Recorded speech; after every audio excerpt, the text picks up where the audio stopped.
मेरे भाई को मार दिया गया, हत्या कर दी गई है, उसका शव जला दिया गया, सबसे बर्बरता की गई इस पुलिस बल के द्वारा। ये लोगों की प्रवृत्ति ऐसी हो गई है कि नहीं, यादव के नाम पर इनको ठोको। विवेक तिवारी, कमलेश तिवारी पे क्यों एक्शन लिया? और वहीं पुष्पेंद्र यादव का कांड हुआ है, क्यों नहीं ले रहे हैं एक्शन? ये दलित भी मर जाए तब भी एक्शन नहीं लेंगे ये लोग। इन्होंने जो ठाकुरवाद ब्राह्मणवाद जो फैला रखा है ना, उसी की वजह से ये सब हो रहा है। देश का मुखिया एक जातिगत तौर पे कर रहा है कि मतलब यादवों को खत्म करो, ठोको। इससे और बड़ा प्रूफ क्या हो सकता है बताइए? पुष्पेंद्र का गुनाह यादव होना भी था क्या? यादव देखकर उन्हें मारा गया?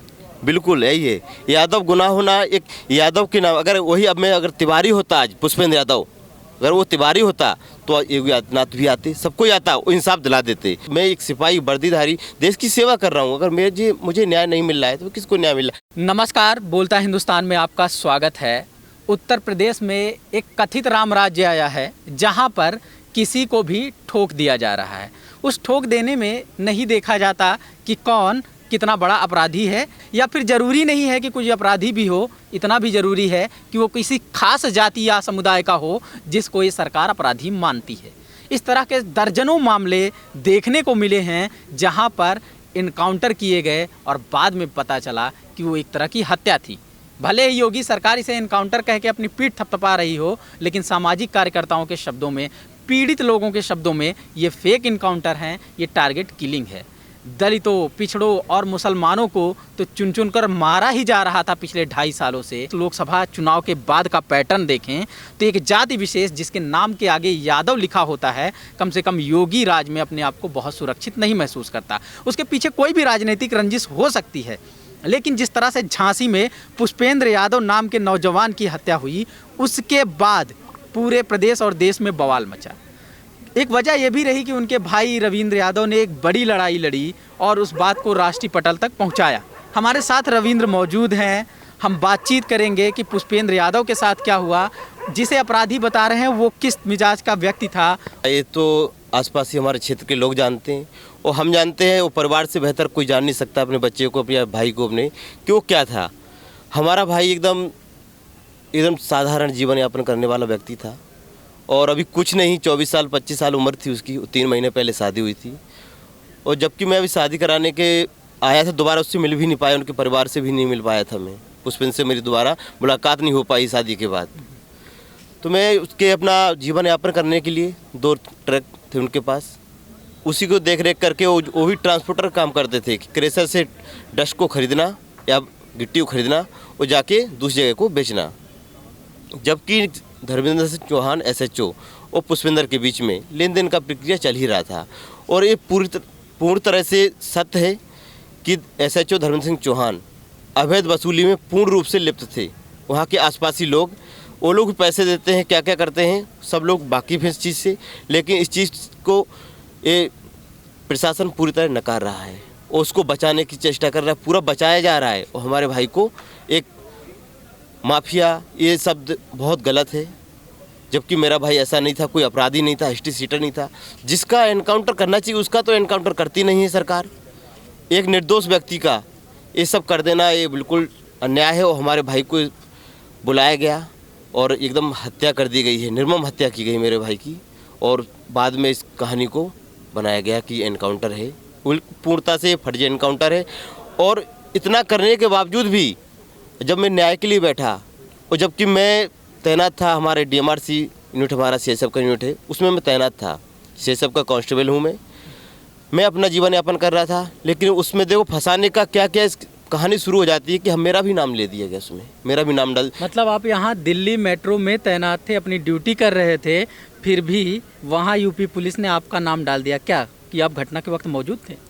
नहीं, मैं मौजूद नहीं था। मैं अपने ड्यूटी में Jawaharlal Nehru stadium metro station 5 तारीख को रात में मैं 10 बजे से लेकर सुबह 7 बजे तक तैनात था। और उसी का नतीजा इन लोगों ने पता लगाया कि ये कहाँ तैनात था। अभी सफाई दे रहे हैं लोग कि आपका नाम काट दिया गया, आपकी ओर इशारा कैसे नहीं करता जब उसका, हमारा आपको बता रहे हैं, उसका भाई रविंद्र। अब इससे ज़्यादा इशारा क्या होता है जब उसका भाई हो और उसका नाम रविंद्र हो और फिर वही नाम रविंद्र FIR में दर्ज हो, इससे ज़्यादा और प्रूफ क्या हो चाहिए? अगर मैं जब बाय द वे छुट्टी में होता तो कौन आज सफाई देता ये लोग कि नहीं तुम नहीं थे?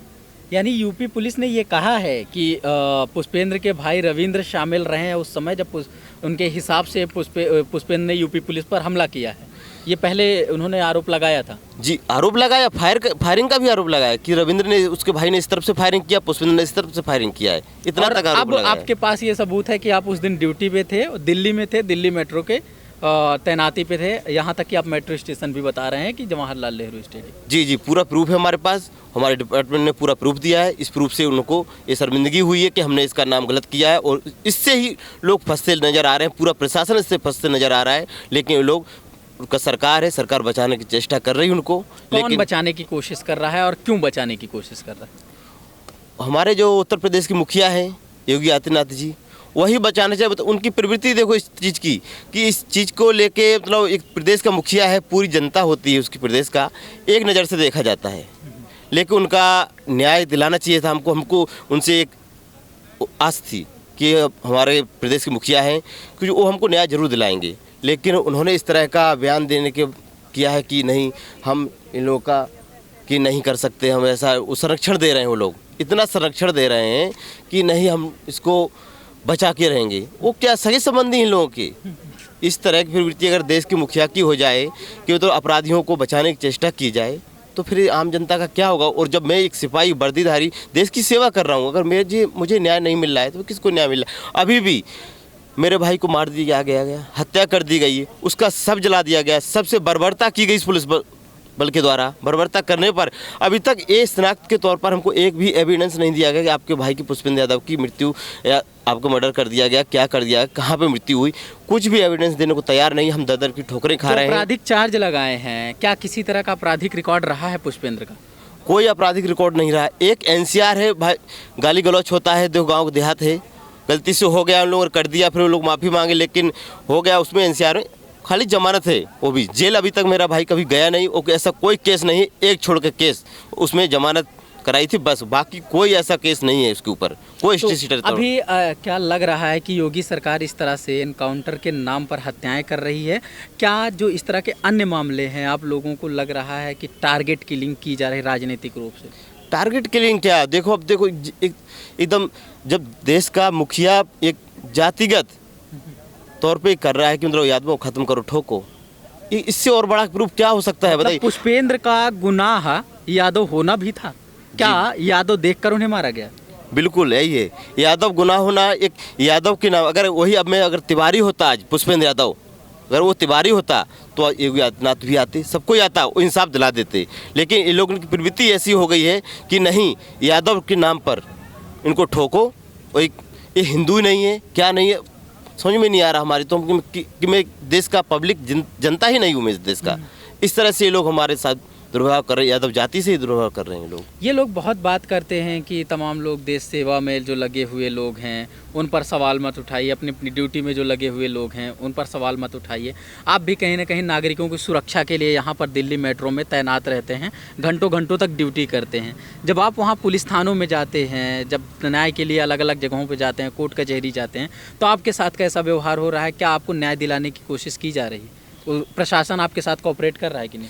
कोई प्रशासन कोऑपरेट नहीं कर रहा है। डीएम के हमें आज 15 दिन हो गए एप्लीकेशन दी हुई कि मृत्यु प्रमाण पत्र बनवाना है, उसके नाम पे जो प्लेस डेडिकेट नहीं कर पा रहे हैं कि किस प्लेस पे मौत हुई है। अब बताइए, इन्होंने एफआईआर किया है, जो एनकाउंटर का फर्जी एनकाउंटर का जो फर्द बनाई है, उसमें भी इन्होंने साफ तौर पर नहीं किया गया है कि पुष्पेंद्र यादव की मृत्यु कहाँ हुई है, किसने मृत्यु घोषित किया गया। जबकि मैं डॉक्टर के पास गया, डॉक्टर के पास दिखा, उसका स्लिप देखा मैंने, उसमें अननोन दिखाया गया। जबकि मतलब 9:30 बजे से रात के 9:30 बजे 5 तारीख से 6 तारीख का दोपहर हो गया, 2 बज गया, तब तक लोग शिनाख्त नहीं कर पाए। कैसी पुलिस है, कैसा प्रशासन है, समझ में नहीं। शिनाख्त करने, बताओ, मेरे भाई को पर्स नहीं था, मोबाइल नहीं था, क्या नहीं था, सब कुछ था, लेकिन इन लोग जानबूझकर कि किसी को पता ना चले ये कौन है, क्या है, वो अपना पूरा हथकंडा, अपने इनके सारे रास्ते बंद कर दो, एफआईआर कर दो। अब बोले हैं कि औचित नहीं बनता। क्या औचित नहीं बनता? आपने परिवारजन को कोई सूचना नहीं दी कि आपका भाई क्या है, कुछ नहीं।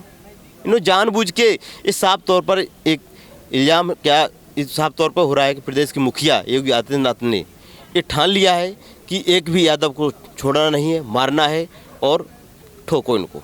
मतलब जाति देखकर मारा जा रहा है, ये आरोप आपका है। इसी तरह से हमने जितना जिसे इनकाउंटर कहती ही होगी सरकार, हमने जिन लोगों से भी बातचीत किया वो भी यही आरोप लगा रहे हैं। क्या ऐसी जाति रंजिश क्यों लगता है आपको? मुख्यमंत्री में क्यों है, प्रशासन में क्यों है? क्या आपको मतलब न्याय से उम्मीद है? न्याय की उनसे उम्मीद है कुछ? न्याय की तो कोई उम्मीद नहीं, जब मुखिया ही ऐसा बोल रहे हैं कि वो खनन माफिया था। अभी मजिस्ट्रेट जांच चल रही है, क्या चल रहा है? मजिस्ट्रेट जांच क्या होती है? जब जिले का अधिकारी, जो जिलाधिकारी होता है, डीएम शिव से आया बस्ती, वो बैठ के हमको धमकी दे रहे हैं, बोले तुम्हारी नौकरी खा लेंगे अगर तुम आवाज़ उठाओगे। बताओ, ऐसी प्रवृत्ति है इन लोगों की। ऐसा प्रशासन बिठा रखा है, अपने अफसर बिठा रखे हैं बड़े बड़े उन्होंने, तो हमको कैसे न्याय मिलेगा? कोई न्याय। जो एप्लीकेशन देते हैं वो एप्लीकेशन वहीं पर रखी रह जाती है, कोई उसका रिस्पॉन्स नहीं है, कोई जवाब नहीं है, भटकते रहो। अभी पुष्पेंद्र की कुछ ही महीने पहले शादी हुई थी। क्या उन्होंने घर पर कुछ बताया था कि घर पे जिससे भी बातचीत होती रही हो या पत्नी से बातचीत हुई हो जाने के पहले बाहर, उन्होंने कुछ बताया था कि कौन पैसे मांग रहा है? क्या वही आदमी पैसे मांग रहा है या दूसरे पुलिस वाले को पैसे देने लगे थे, इसलिए वो कुछ तो बात हुई होगी, कुछ तो बता कर गए होंगे वो घर से? जी, वो तो 29 तारीख से ही चल रहा है। 29 तारीख से पैसा इकट्ठा कर रहा है। जिन्होंने 1.5 लाख रुपया मांगा है, 29 तारीख तक को 1 लाख रुपये दे चुका था, 50,000 और इकट्ठा कर रहा था। तो उन्होंने देखो कितनी वो मिली भगत चल रही थी कि 29 तारीख को गाड़ी पकड़ी है, ट्रक पकड़ा गया है, तो चालान 29 तारीख को होना चाहिए, 30 तारीख को होना चाहिए चालान। खनिज का चालान 3 तारीख को क्यों हो रहा है? इससे साबित हो रहा है कि ये फिक्सिंग चल रहा था इनका, लेन देन का। जो SHO धर्मेंद्र सिंह चौहान है, उनका पूर्ण रूप से अवैध वसूली का काम चल रहा था। 3 तारीख तक चला, इनका नहीं तक बात है या कोई और भी फंसने वाला है? इस मामले को दबाया क्यों जा रहा है? मामला लोकल पुलिस तक का है या कहीं और तक का तार जुड़े हैं, लखनऊ दिल्ली जैसे? अब तो पूरा सरकार का ही तार जुड़ गया है, जब सरकार ही पूरा ऐसा कर रही है। लगता है आपको कि कौन कौन, मतलब ऐसा कुछ लगता है कि बड़े अधिकारी भी क्या कौन शामिल हो सकते हैं? हाँ, जो SHO धर्मेंद्र सिंह चौहान है उसका रिलेशन है, जो SSP है हमारे डॉक्टर OP सिंह, वो रिलेशन में, और डॉक्टर OP सिंह के रिलेशन में है प्रदेश के जो कमान संभाले हुए DGP का OP सिंह जी, वो रिलेशन में। अब तो साफ ही जाहिर हो जाए, पूरी सरकार ही मिली इनका ताना बना के रिलेशनशिप बचाने के लिए। ये लोग एक आदमी का मर्डर कर दो, कुछ भी कर दो, इनको उससे मतलब नहीं है। इनको रिलेशन बचाने की ज़रूरत पड़ी है। रिलेशन बचाओ, सरकार बचाओ, यही सब इनका काम हो गया है। और जातिगत के तौर पर जोड़ दिया है, यादव का नाम लेके यादव को ठोको, पर ये बोल नहीं पाएंगे। और अन्य जातियां हैं, ब्राह्मण हैं और तिवारी जैसे कांड हैं, उनकी पार्टी से जुड़े हैं, तो उनको इंसाफ कर दे दो, उनको पैसे दे दो, मुंह बंद करा दो। वो हम लोगों को चाहे चिल्लाते रहो, कोई इंसाफ ना। तुलना अगर की जाए, ये अगर माना जाए कि क्या, क्योंकि कुछ ऐसे मामले हुए, कुछ अप्रिय घटनाएं हुई, जैसे विवेक तिवारी पिछले साल एप्पल की कंपनी में काम करते थे, तो उनके साथ इस तरह की घटना हुई है, तमाम अन्य केस। तो क्या उस मामले में तेजी से एक्शन लेते हैं और अगर कोई दलित पिछड़ा है तो उस मामले में धीरे एक्शन लेते हैं? ऐसा है क्या आपका अनुभव? जी बिल्कुल है, क्यों नहीं है। ये दलित भी मर जाए तब भी एक्शन नहीं लेंगे ये लोग। इन्होंने जो ठाकुरवाद, ब्राह्मणवाद जो फैला रखा है ना, उसी की वजह से ये सब हो रहा है कि ब्राह्मण कट जाएगा, इनका वोट खत्म हो जाएगा, वोट बैलेंस खत्म हो जाएगा। इसलिए उन विवेक तिवारी, कमलेश तिवारी पे क्यों एक्शन लिया? और वहीं पुष्पेंद्र यादव का कांड हुआ है, क्यों नहीं ले रहे हैं एक्शन? हम लोग चाह रहे हैं कि जांच कराओ, कोई उचित तरीके जांच होनी चाहिए, जुडिशल जांच हो। मजिस्ट्रियल जांच क्या, ये तो अन्य कोई भी मर्डर होता है या एनकाउंटर होता है, वो तो होता ही है। तो ये एनकाउंटर नहीं है। मैं तो बोल रहा हूँ कि ये हमारे भाई की हत्या की गई आपने, तो हत्या के तौर पे हमारा केस दर्ज किया जाए। ना तो केस दर्ज किया गया, कोई FIR नहीं, कुछ नहीं। आज हम देखो देश के सिपाही हैं और रक्षा कर रहे हैं पूरे देश की, लेकिन हमको न्याय नहीं मिल रहा है, वो न्याय मिलते नज़र नहीं आ रहा है। कोई ऐसा हम उम्मीद रखे थे कि हमारे देश के मुखिया हैं, प्रदेश के मुखिया हैं योगी आदित्यनाथ, लेकिन इनको इस तरह से कर रहे हैं व्यवहार, ये अच्छा न बात नहीं है। जैसे ही पुष्पेंद्र के साथ ये घटना घटती है, उसके बाद सोशल मीडिया के ही जरिए, मीडिया तो उस पर ढंग से बात करता नहीं है, एक बड़ा परिवार बन गया। प्रदेश भर के लोग, देश भर के लोग जुड़ने लगे कि उनके साथ हम खड़े हैं। अब लोग जानना चाहते हैं आपका अनुभव, आप भी महीने भर रह कर आए हैं घर पर, परिवार क्या क्या चीज़ें सफ़र कर रहा है, कैसे बताना चाहेंगे? क्योंकि लोग बहुत जुड़े हुए हैं, आप भावनात्मक रूप से आप लोगों के साथ जुड़ चुके हैं, आप बताना चाहें। परिवार तो देखो ख़त्म हो चुका है। हमारा जो 75% था परिवार ख़त्म हो चुका है, क्योंकि जिसके सहारे हमारे माँ बाप जीवन यापन कर रहे थे। मैं यहाँ पे अपनी ड्यूटी निभा रहा था, देश की रक्षा कर रहा था, और वो परिवार पूरा हमारा छोटा भाई ही देख ही रहा था, लेकिन उनको ख़त्म कर दिया गया, मर्डर कर दिया गया हमारे भाई का। तो अभी उसके पत्नी है शिवांगी, वो बार बार कोशिश करती है आत्महत्या की। हम लोग को रात रात में जागना पड़ रहा है, देखना पड़ रहा है कि कहीं ये लेकिन सरकार बेटी बचाओ बेटी पढ़ाओ अभियान पे देखो व्यस्त है, लेकिन इनका बेटी बचाओ बेटी पढ़ाओ का कोई कुछ नहीं है कि देख ही नहीं रहे बेटी क्या हो रहा है। एक बेटी ही तो है देश की, क्या नहीं है क्या? वो बेटी नहीं है क्या? लेकिन नहीं, इनको कुछ है ही नहीं। न्याय दिलाओ, हम तो कहते हैं न्याय की जाँच कराओ और इसके आधार पर हमारा जीवन यापन। नहीं तो मैं सोच रहा है पूरा परिवार आत्महत्या करेगा, उसके जिम्मेदार पूरी सरकार होगी, उत्तर प्रदेश सरकार।